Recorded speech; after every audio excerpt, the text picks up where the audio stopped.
ఇలా మేమైతే అరుణాచలేశ్వరి దర్శనం తరువాత గిరి ప్రదక్షిణ చేయడానికి తిరిగి రాజగోపురం దగ్గరికి వచ్చి కొబ్బరికాయ కొట్టి హారతిచ్చి గిరి ప్రదక్షిణ అయితే స్టార్ట్ చేశాము.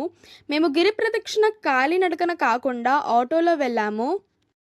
ఇలా మేము అష్టలింగాలైన ఇంద్రలింగం, అగ్నిలింగం, యమలింగం, నైరుతిలింగం, వరుణలింగం, వాయులింగం, కుబేరలింగం, ఈశాన్యలింగం ఇలా అన్ని అష్టలింగాలు దర్శించుకున్నాము.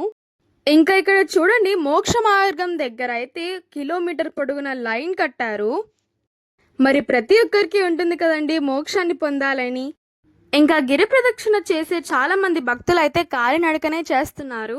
ఇంకా నేనైతే అన్ని లింగాలని చూపించలేకపోయాను, ఎందుకంటే అక్కడ వీడియో అలౌ లేకుండే.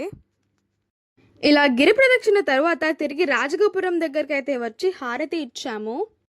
ఇలా అరుణాచలం తీర్థయాత్ర తర్వాత మేమైతే మరొక తీర్థయాత్రకైతే బయలుదేరాము. అసలు ఈ పచ్చని చెట్లు పొలాలు చూస్తుంటే నాకైతే కేరళనే గుర్తొచ్చింది.